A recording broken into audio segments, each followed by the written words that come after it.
Hello everyone, एक बार फिर आप लोगों का हार्दिक स्वागत है कुलेंद्र सिंह रिव्यू चैनल पर। सभी का हार्दिक अभिनंदन है। सभी मेरा प्यार भरा आदाब, सत श्री अकाल, जय जिनेंद्र, राम राम, नमस्ते और गुड इवनिंग। मनमोहन देसाई एक ऐसा नाम जो फिल्म इंडस्ट्री में, बॉलीवुड फिल्म इंडस्ट्री में, हिंदी सिनेमा में सक्सेस की गारंटी माना जाता है। लोग सोचते हैं कि उन्होंने सिर्फ अमिताभ बच्चन के साथ ही सुपर हिट फिल्में दी हैं। ऐसा नहीं है। वो जिस भी एक्टर को अपनी फिल्म में ले लेते थे, चाहे वो धर्मेंद्र हो, चाहे जितेंद्र हो, चाहे अमिताभ बच्चन हो, फिल्म सुपरहिट होती ही होती थी। उन्होंने धर्म जी के साथ भी धर्मवीर जैसी ब्लॉकबस्टर फिल्म बनाई है, जितेंद्र के साथ भाई हो तो ऐसा बनाई है, राजेश खन्ना के साथ भी उन्होंने सच्चा झूठा जैसी फिल्म बनाई है, रोटी जैसी फिल्में बनाई हैं। और बात दूसरी की बाद में अमिताभ उनके फेवरेट एक्टर बन गए और दूसरे एक्टर्स को उन्होंने लेना बंद कर दिया। लेकिन रियलिटी ये है कि वो किसी भी एक्टर को लेके फिल्म सुपरहिट बना सकते थे। तो आज उन्हीं की एक ऐसी फिल्म के बारे में बात करते हैं जो फिल्म इंडस्ट्री की मसाला फिल्मों की सरताज मानी जाती है। अमर अकबर एंथोनी की बात कर रहा हूँ, जो 1977 की नंबर 1 हिट फिल्म थी। और वही साल था जब मनमोहन देसाई की एक साथ 4 फिल्में आई थी। चाचा भतीजा, अमर अकबर एंथोनी, परवरिश, और एक और फिल्म थी धर्मवीर। तो ये जो फिल्में थी उसी साल आई थी और सभी की सभी ब्लॉकबस्टर साबित हुई। लेकिन आज हम बात करेंगे अमर अकबर एंथोनी से जुड़े कुछ मज़ेदार किस्से। अमर अकबर एंथोनी फिल्म मनमोहन देसाई की बतौर निर्माता पहली फिल्म थी जो अब प्रसिद्ध MKD फिल्म्स बैनर बन चुका था। यह छलिया और रिजॉर्ट के बाद उनकी 13वीं निर्देशित फिल्म थी। आज तक दर्शकों की संख्या, निवेश पर प्रतिफल, बार बार आने वाले मूल्य और लोकप्रिय होने के मामले में यह उनकी सबसे बड़ी हिट फिल्म हुई है। हालांकि अगले कुछ वर्षों में मुद्रास्फीति के कारण उनकी अगली प्रस्तुतियां नसीब, कुल्ली और मर्द अधिक वास्तविक कमाई करने वाली फिल्म है। यह फिल्म आपातकाल हटने और नई सरकार के शपथ लेने के कुछ सप्ताह बाद रिलीज़ हुई थी और अमिताभ बच्चन का क्लासिक शराबी दृश्य इसमें संभव हो सका था। जो उन्होंने शीशे के सामने शराब पीकर एक्टिंग की थी वो बहुत ही हिट हुआ था। इस दृश्य जिसकी बाद में कई बार नकल की गई, जिसमें सत्य सत्ता में अमिताभ का खुद का दृश्य भी शामिल है। हालांकि मनमोहन देसाई की अनुपस्थिति में फिल्माया गया था क्योंकि निर्देशक परवरिश की शूटिंग में व्यस्त थे, क्योंकि उनकी 1970 में कई फिल्में एक साथ रिलीज़ हुई थी। हिंदी फिल्मों की बेहतरीन परंपरा के अनुसार निर्देशक इस बात पर जोर देते थे कि फोटोग्राफी हमेशा उज्ज्वल होनी चाहिए। इसका एक उद्देश्य भी था। उसमें भारत के गांव और छोटे शहरों में खराब प्रोजेक्टर वाले सिनेमा हॉल हुआ करते थे, इसलिए फोटोग्राफी बहुत अच्छी होनी चाहिए थी। फिल्म में एक बड़ी गलती यह है कि अकबर पहले दृश्य में डॉक्टर सलमा की बाँह पकड़ लेता है और उनकी स्क्रीन नाम की जगह चलाता है नीतू। ये फिल्म में गलती थी। देसाई की फिल्मों में लेखन का श्रेय हमेशा सहयोगियों के बीच बटा होता था और वित्तीय कारणों से पारिवारिक नाम महत्वपूर्ण होते थे। इस प्रकार जीवन प्रभा देसाई मनमोहन देसाई की पत्नी और पुष्पा शर्मा लेखक प्रयागराज की पत्नी को कहानी, प्रयागराज को पटकथा, के शुक्ला को परिदृश्य और कादर खान को स्वादों का श्रेय दिया जाता था। कहानी एक ईमानदार प्राण जो कि ड्राइवर है कि तीनों बेटों के इर्द गिर्द घूमती है, जो अपने पिता माँ एक दूसरे से अलग हो जाते हैं। अनित्या अकबर एंथोनी पूरी तरह से मौलिक थी। मनमोहन देसाई उद्देश्यपूर्ण मनोरंजन में विश्वास रखते थे और इसलिए इन 3 बच्चों को, एक हिंदू, एक मुस्लिम और एक ईसाई ने गोद लिया, जिन्होंने उनका नाम अमर, अकबर और एंथोनी रखा। कई ब्लॉकबस्टर फिल्मों की तरह इसने 3 मुख्य पात्रों के अलावा अन्य प्रतिष्ठित पात्रों को भी जन्म दिया, जैसे तैयब अली मुकरी, जैबिस्को यूसुफ और सलमा निधु सिंह। तैयब की विद्रोही डॉक्टर बेटी। स्क्रिप्ट जितनी चतुराईपूर्ण थी उतनी ही सदी हुई भी थी। उदाहरण के लिए कादर खान ने एंथोनी के लिए गोवा की छाप वाली मुंबई की गली मोहल्ले की भाषा का इस्तेमाल किया।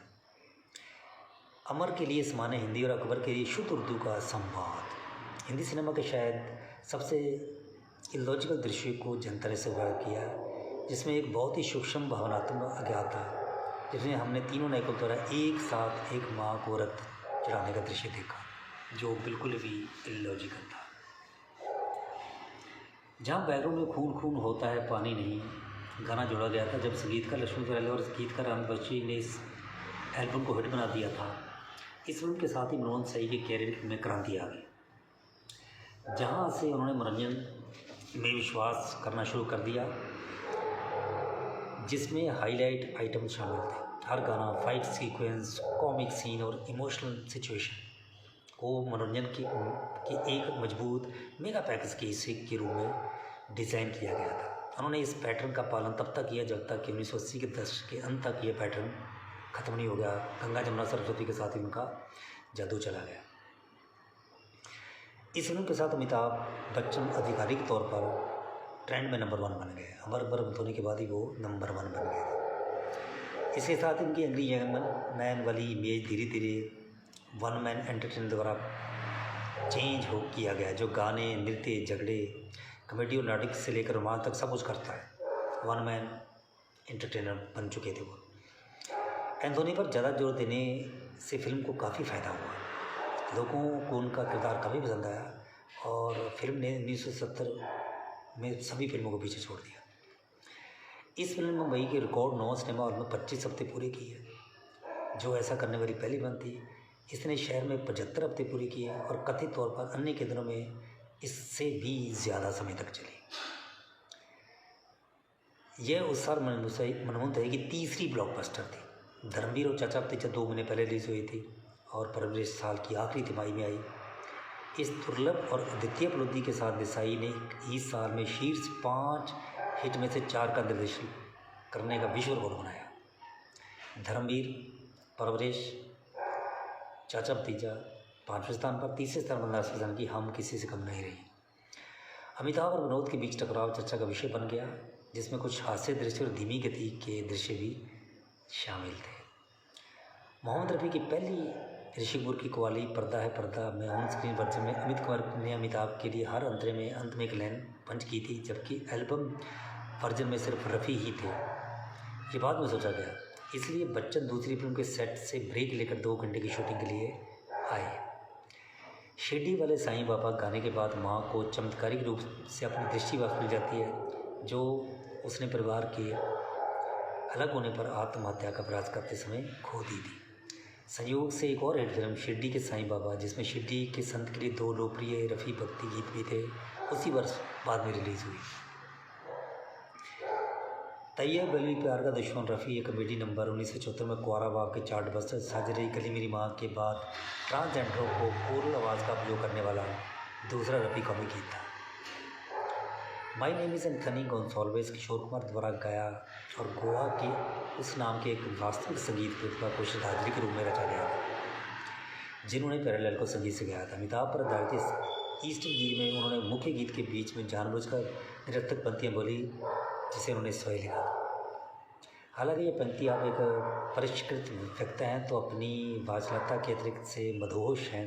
ब्रिटिश राजनीतिज्ञ बेंजामिन डिज़ार्ली के 1878 में दिए गए एक भाषण से प्रेरित थी। अनोखी बात यह है कि सिनेमा के 4 सबसे बड़े पार्श्व गायक रफ़ी, मुकेश और किशोर लता मंगेशकर ने एक साथ मिलकर हमको तुमसे हो गया प्यार गीत गाया था। तीनों अंतरों को अलग अलग भाषा, मीटर और धुनों के साथ लिखा और संगीतबद्ध किया गया, जो मुख्य किरदारों और उनकी लड़कियों के लिए उपयुक्त थे। किशोर कुमार ने कपूर और शिंदर द्वारा गाए गए शीर्ष गीत को फिल्माने में 1 मिनट से अधिक का समय लगा, क्योंकि संयोजक में स्टार डेट्स का चयन करना कठिन था। सभी शेष तारे अत्यधिक व्यस्त थे, तो सभी को इकट्ठा करना बड़ा मुश्किल था। अमर कपूर को गाना पिक्चराइज करने में काफ़ी दिक्कतों का सामना करना पड़ा। संगीत ने न केवल फिल्म को आगे बढ़ाया और चार्ट में शीर्ष स्थान दिलाया, बल्कि लक्ष्मीनाथ प्यारेलाल के लिए फिल्म फेयर सर्वश्रेष्ठ गीत पुरस्कार भी जीता। रफ़ी और मनबख्शी को अलग अलग गानों के लिए नामांकन किया गया और संगीत को यूनिवर्सल म्यूज़िक पर उत्कृष्ट बिक्री के लिए गोल्ड डिस्क से भी सम्मानित किया गया, जिसे तब पॉलीडोर के नाम से जाना जाता था। तकनीकी सफलता के रूप में प्रारंभिक रिकॉर्ड लारंग के विनाइल पर आए, जो भारत में पहली बार हुआ। 1969-70 में किशोर कुमार की धूम के बीच मोहम्मद रफ़ी को केंद्र मंच पर वापसी के लिए मजबूर होना पड़ा। जल्द ही वह ऋषि कपूर की सबसे पसंदीदा आवाज़ में से एक बन गए। इस हिट्स गीत के भविष्य की फिल्में जैसे पर्दा है पर्दा और माई नेम इज़ एंथोनी के शीर्षक से फिल्में भी बनी। 2018 में एक तेलुगु अमर एंथोनी बनाया गया, जबकि मूल ए को 1978 में तमिल शंकर सलीम साइमन में, 1980 में तेलुगु राम रॉबर्ट रहीम में और जहाँ तक कि मलयालम में जॉन जाफर जनार्दन के रूप में भी बनाया गया था। कई वर्षों बाद देसाई भगत डेविड दगन द्वारा इस फिल्म का रीमेक बनाने की योजना रहेगी, लेकिन ऐसा कभी हो नहीं सका। मनोरंजन से भरपूर इस फिल्म के लिए अमिताभ बच्चन को सर्वश्रेष्ठ अभिनेता और कमलाकर को सर्वश्रेष्ठ संपादन का फिल्म फेयर पुरस्कार भी मिला। अपने जन केंद्रित मनोरंजन के बावजूद यह शायद अपनी स्थायी और पंत लोकप्रियता के कारण यह फिल्म देशों में कई भौतिक अध्ययनों का विषय बन गई, जिसमें रूपकों और रूपकों को इसे कथानक के लिए जिम्मेदार ठहराया गया। पोस्टर और चित्रों के अलावा कई उपभोक्ता उत्पादों का निर्माण और बिक्री में भी फिल्म के लोगों के साथ की गई, जो शोले के बाद पहली बार हुआ। इसकी करेक्टर्स ने कई एडवर्टाइजमेंट में भी रोल किए। कुछ कारणों से मनमोहन देसाई ने अमिताभ परवीन की जोड़ी को फिर कभी एक साथ नहीं लिया, हालांकि दोनों उनकी फिल्मों सुहाग और देशप्रेमी में अभिनय कर चुके थे।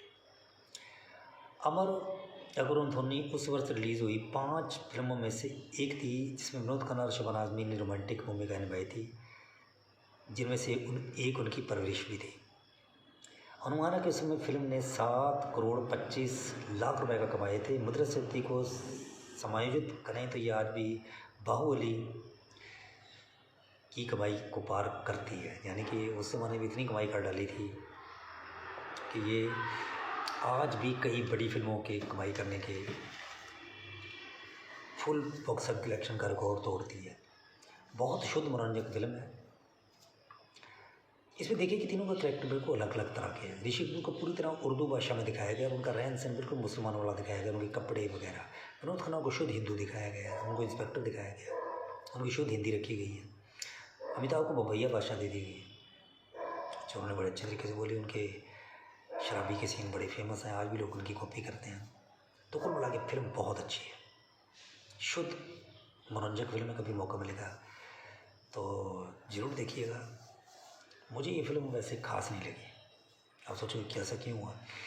मुझे मनमोहन देसाई की मैंने कई फिल्में देखी, मुझे उनकी फिल्में पता नहीं क्यों कभी भी पसंद नहीं आती थी। लोग बड़ी तारीफ़ करते, मैं धर्मवीर देखी, मुझे बिल्कुल पसंद नहीं आई। उसके गाने मुझे थोड़े अच्छे लगे, लेकिन फिल्म मुझे बिल्कुल पसंद नहीं आई। मुझे उनकी अमर खबर एंथोनी भी पसंद नहीं आई, परवरिश भी पसंद नहीं आई, कुल्ली तो बिल्कुल पसंद नहीं आई। मर्द तो बिल्कुल ही इलॉजिकल फिल्म थी।